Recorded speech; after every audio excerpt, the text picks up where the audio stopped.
What is up everyone? Welcome back to our channel, Tayo rin Nilangga. Ako ang inyong palanggang si John Paul. And today's video, tayo po ay gagawa ng fruit salad. Isa po talaga sa favorite kong menu ay ang fruit salad. Napakasarap po nito at saka napakadali lang gawin. At saka parang napaka-fresh kapag ikaw ay kakain ng fruit salad. So, napakaganda po itong handain, lalo na sa mga birthday o kahit anumang okasyon o di kaya pang merienda. So, swak na swak po talaga itong fruit salad. Kaya kung ikaw mga palangay, hindi ka pa marunong gumawa ng fruit salad, well, this video is perfect for you. So, keep on watching!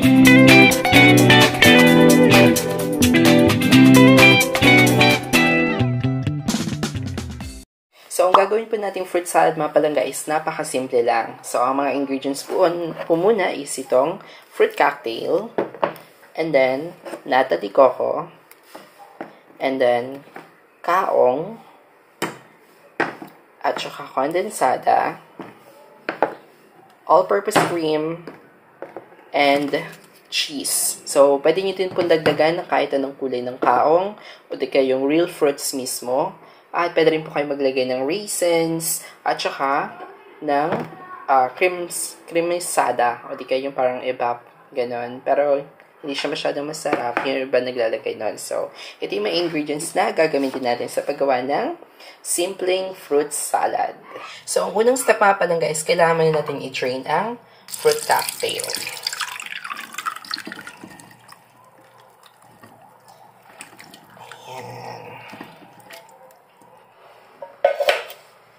Pagkatapos na, lagay nyo na siya sa ating lagayan ng fruit salad or isang Tupperware. Pwede nyo na rin siyang lagyan ng raisins mga palangga kung gusto nyo lagyan. Next naman mga palangga, isi-drain din natin yung kaong.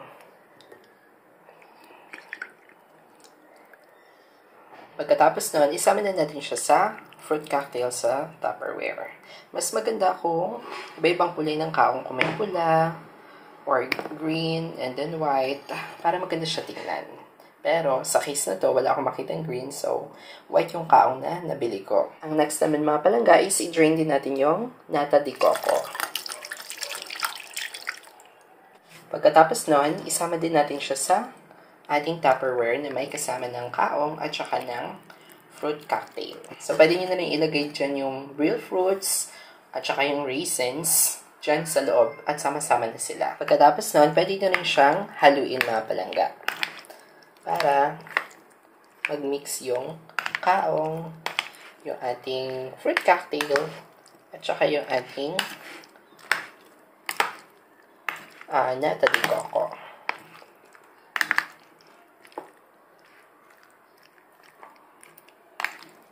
Ayan. Tapos, ang sunod ng mga palangga is yung cheese natin is gagawin lang natin siyang cubes. Katapos, i-mix natin siya ng mabuti. After na natin ilagay yung mga ingredients, so ilalagay natin itong all-purpose cream natin. Ayan. Pagkatapos nun, haluin natin siya ng mabuti.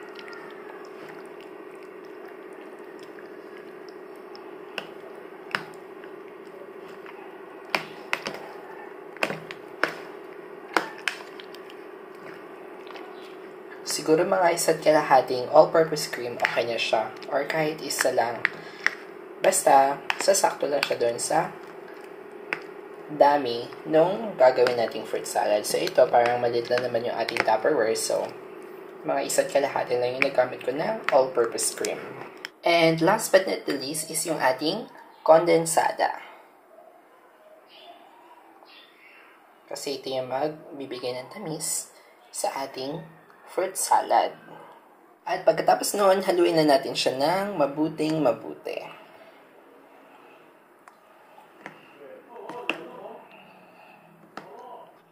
So, kaya isang kaong at saka isang nata de coco lang yung binili ko kasi ganito lang kalaki ng Tupperware na lalagyan ko. Kaya, ayun, tansyahin nyo din mga palangga kung gaano kalaki nung paglalagyan nyo yung dami ng ingredients na bibilhin nyo. Okay, pagkatapos na, pwede na natin takpan yung ating Tupperware. At pwede na rin natin siya ilagay sa ating refrigerator.